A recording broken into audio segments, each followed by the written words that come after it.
So this video is the preview video for what I'm going to sow in October. So I've just finished filming the what I'm going to sow in September video, and that's pretty much locked down and sort of finalised. What I'm going to sow in October is still a rough outline. Things evolve in gardening and it's best not to over plan. You know, it's best to have a rough idea of what you're going to do, so you know you've got enough space for it and all of that sort of thing. You've got a bit of a plan. But you know, things fail, things do better than expected. You know, lots of things happen that you don't anticipate, or you can't anticipate in advance, no matter how good a planner you are. So I think it's good, as I say, it's good to have a plan. It's good to think, you know, do I want to do the same sorts of things that Steve's talking about or not? Have I got something that I definitely want to sow, but I haven't got the seeds for it, get it in advance and all of that sort of thing. But as I say, it's not fully locked down. I've spent like an hour or so in Cafe Nero this morning, kind of building this plan. It's based on many years of experience, so it's pretty close, but as I say, things change. So let's have a start. I'm going to take you through on my iPad, and I'm just going to get the screen sharing going so that I can show you on the side of the screen what I'm seeing here, and you'll find a link in the description below. So the first sort of crazy thing that I do is I start Brussels sprouts. I only recommend one variety. I've tried this with lots of different varieties, it doesn't work. Fill basket. For some reason, fill basket rarely goes to seed in spring when it's planted in October. I don't know why, but it just rarely seems to do it. Sometimes it does, one or two plants, but never in all the years I've done it. I don't know, 5 years or something like that I've done this, it doesn't go to seed. So why do I do it? Well, the first thing is I really like sprout leaves. They're incredibly healthy and they're really prolific, and I like them more than cabbage. So I like continuous harvests. You know, we grow plenty of things, and I'm going to talk about cauliflowers in a minute, that just have a single harvest. But if I can get months of harvest from the same plant in the same bed, I quite like that. So Brussels sprouts fit that bill, as I say, healthy, prolific, continuous harvest and all that. Second thing is you get more than just their leaves. So come by July, start harvesting the leaves in May. By the time you get to July, you've got some nice sprout tops. Take those sprout tops off, they're like a little cabbage, and just use them like a little cabbage. When you take the sprout top off, and this happens with sprouts no matter what time of year you start them, it'll stimulate the production of the sprouts on the stem. But in summer, when those sprouts grow, they grow really quickly and they grow really big. And so they can often be as big as your fist. They're amazing. It's like eating the tenderest, loveliest, tastiest little cabbage you can imagine. It's not really like eating a sprout, because a sprout is generally tight and it's, you know, this big or something. But no, it's that big. It's amazing. So anyway, I'm not the only person, because loads of people watch these videos and do it, but you know, I think I started this idea and it just works really well, so I highly recommend it. Second thing is Orkney cauliflowers. Now I've done a previous succession of those in September because I don't want all the cauliflowers to come at the same time, but it does great, and it should be sort of ready about June, which is just a few weeks before most cabbages. I overwinter these. I don't overwinter them in their final growing place. I just put them in a small pot over winter in the mini greenhouse or the polytunnel, and then I plant them out in sort of February time in something like a spinach bed or a lettuce bed, or you know, Asian green bed or something like that. And just harvest individual plants from those existing beds, plant the cauliflowers, and then gradually take out the spinach or the lettuce or whatever it is over time until the cauliflower sort of takes over. So it's very space efficient, and I tend to do it in a low tunnel or a deep coal frame that's going to be used for melons in June, so it gives me plenty of time to get the cauliflowers harvested. So the next one is broad beans. This is the earliest you can possibly do broad beans, I think, at the beginning of October. And I will do this very early one in the polytunnel, and it'll grow really big, because with low light levels, broad beans are really quite vigorous, and so they grow really big, so you need to support them on canes, and they'll probably go as high as the polytunnel. But it's just a fun crop, so I'm not going to do very many, like 12 or something like that, and it just gives you broad beans 3 or 4 weeks early, and you don't have to worry about pollination because broad beans are self-fertile. It's just a fun thing to do. You know, it's not something that you would do because it's, you know, it gives you a huge harvest or something like that, but gardening's meant to be fun. And I'll do calabrese. I'll do quite a few successions of calabrese as well, because again, I don't want them all to come at the same time.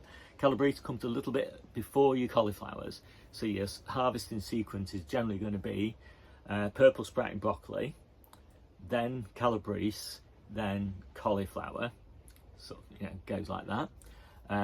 Then your next succession of cauliflower, perhaps, that you started maybe in February or something like that, and then maybe your next succession of calabrese, and you can kind of go most of the year, to be honest, with flowering brassicas, which is quite nice.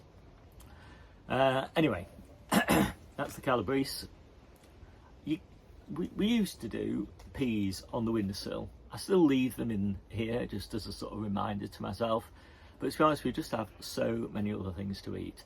You know, we generally try and harvest at least 30 different things each week of the year, every week of the year. And so peas on the windowsill is just too much faff to make it worthwhile, really, to get 31 things. Later succession of giant winter, so this is the one we'll be sort of harvesting in late winter. We've already got previous successions that we'll be harvesting in midwinter, and of course the ones you're harvesting in midwinter keep on going until late winter. It's just that as the spinach growth rate reduces, I want more beds coming online, because I need maybe 3 beds of spinach in the middle of January, whereas I only need 1 bed of spinach in November, for example, to keep up with the amount of spinach we eat. But I'll also do some spinach that I want that'll be a bit slower to get going, so something like Rubino or Red Kitten, and that we'll start picking for salad leaves, and then it'll come into its own in spring. And so it won't be for cooking leaves in winter, because it's a bit slower growing than giant winter. And you could start thinking about doing red onion sets. I am not doing red onion sets anymore. Honestly, I've tried it so many years, all different varieties. I don't know what the problem is, but most of them go to seed for me. Some people say that they don't go to seed for them, but in my case, they almost always do. And I think it's partly the mild climate that we have here, although we did get down to -10 last year. I don't know what it is. Maybe it's the sandy soil. Who knows? For whatever reason, it's just not worth growing them. Because we've got so many onions in store, and we'll still be eating onions from the store in May, and then the new season onions, the tough balls that we've grown over winter, they'll be ready, start becoming ready in May, and then, you know, be ready for bulk harvest in June. So yeah, so I don't really bother about it. But if you do want to grow it, I'd recommend waiting until temperatures are sort of around 10 degrees or thereabouts. That's kind of temperature that they're less likely to go to seed if you plant them out then. And you can start planting your garlic out, so we do. And I don't generally plan where I'm going to have a garlic. Again, I'm just looking at beds that come available that I haven't got anything else to plant in, and those tend to get the garlic. And I often don't have enough space for the garlic from that perspective, so we generally sort of plant it around the edges of beds, or we interplant it into something else. Salad rocket is a good example, you know, so if I interplant it into my salad rocket beds, the salad rocket will tend to finish about December time. That gives the garlic then plenty of time to have the bed to itself. Another succession of calabrese, and I generally put my green garlic in. Now green garlic's exactly the same as ordinary garlic. It's just I generally choose smaller cloves, and I take about, I don't know, probably 10-15 bulbs or something like that from the store, and I just pop those into a 30-litre pot, generally the 30-litre pots that had peppers and tomatoes in, and I'll pop the garlic in those, and then we'll harvest the garlic when it's immature. So that means you can harvest the whole of the stem and use that a bit like a sweet leek, and you can harvest the beginnings of the bulb and use that just like a mild garlic. And yeah, it's fantastic. You take one little bulb and you convert it into a bigger bulb, and you know, this huge amount of a green stem, garlicky tasting leek. So so that's really good, and of course it's finished just in time for you to just plant your tomatoes and peppers out again in the same pots, so, and the same compost in my case. So I will do then another little succession of broad beans, not very many, because you don't need very many broad beans because the plants are so prolific. So I generally do only about 12 or something like that, and that's enough. And then in February I'll do some more. So we have 3 successions: the one in the polytunnel, this small one that we overwinter, and then a bigger one that we start, as I say, in February. And we don't freeze our broad beans, so it's nice to then have another succession a bit later on. But you will find if you don't leave enough time between your successions, they all come at the same time. So you do need to leave quite a bit of time. And then lettuces. So these lettuces are going to be the ones that we start eating in sort of late winter and early spring. So I'm always thinking about what are my favourite varieties for that time. And I think, let me just check that date, so the 23rd of October. So you might think that's really late for lettuce. And where do you put it? Well, I tend to put it in between the rows of my carrots. So I snip the tops off my carrots because they're fully grown at that point. So you don't need any leaves because they're not going to grow anymore.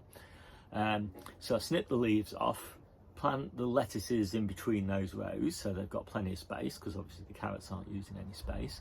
And then keep on snipping the tops off the carrots. You could eat those as well, of course. And it doesn't hurt the carrots, and the lettuce is then a bonus crop from your carrot bed. And we finish eating our overwintered carrots about the middle of April, and so we want these lettuces to have grown to a good size and be harvested through sort of late March and early April, and then we put our onions in. So that's kind of how we use those beds, that bed. And I also grow field beans. So when I harvest my storage beetroot, I'll replant that bed pretty much a few weeks later with field beans, and we just let those grow until late winter, and then what we're looking to do is eat the growing tips. So these really tight little bundles of sweet leaves, which we use as a kind of spinach alternative, because you don't want to eat too much spinach because of the oxalic acid levels. And these field beans are pushing nitrogen into the soil, into little nodules on their roots, and they are also throwing up endless supply of these little growing tips. And you just snip them off and throw another growing tip up a few weeks later, and you snip that off, and then another one comes up, and they just keep on throwing up new little growing tips. You want to pick them when they're this sort of size. You don't want to let them get big. You could, of course, just leave them to grow, and in that case they'll put even more nitrogen in the soil, and the tops will make nitrogen as well. You can put in your compost bin. But we like to eat the stuff that we grow. I'm going to do another succession of those early Brussels sprouts, because you're never quite sure with growing conditions which one's going to be the healthiest. And if both of them do well, I'll plant 2 beds of them because I like them so much. And then, pretty importantly, I do the carrots that I'm going to eat in May and early June, these are the carrots that will follow on from the carrots that I sowed in late May, I think, this year, which we'll be harvesting all the way through winter and spring, early spring. So we have carrots all year round. This sowing, so it's 25th of October or thereabouts, I do in a 35 or a 30 litre container in the polytunnel, and I only do about 4 or 5 of those containers because I only want them in that period, May to early June, because I'll have sown some in March, and they're the ones we'll be eating in July. So I only need enough really just to fill that small window of time when we otherwise would be without carrots. And I'll do a final batch of spinach, and these will be the ones that will be in spring. So, yeah, very early spring. So that is it. That's my rough outline for October. So it might all seem a little bit overwhelming. It sometimes does to me as well. So I do have all this data, is links to it in the description below, so you can pore over that. You can also have a look at my ebook, and that's got general guidance about growing year round, and it's got specific guidance about growing under cover and in polytunnels and all of those sorts of things, and ventilating and watering and all of that. But it's also got individual growing guides. So for each of the veggies that I mentioned, you can look at the individual growing guide, and it's got all information about the different successions and how to, the timings for those successions, but also the growing techniques for those successions. Because the way you grow Brussels sprouts over winter is not the same as when you sow them in February, for example. That's the case with everything. You know, the way you grow spinach in September is not the same as the way you grow spinach in spring. So, you know, you need this information about individual successions. And I've got this nice new newsletter. You can find it at steverichards.substack.com, or there's a link in the description below. And that kind of just steps you through everything week by week. So it tells you, you know, what I've done that week and what I'm planning to do the next week. And then, you know, all the broader issues of gardening and life and the good life and all of that sort of thing. So it is really the best way to sort of keep on top of things without having to sort of pore over everything that I've written in, you know, I don't know, 500 or 600 pages of a book. You just get just the stuff you need that week. So my name's Steve, this is the Seaside Kitchen Garden and Allotment channel, and I'll see you soon.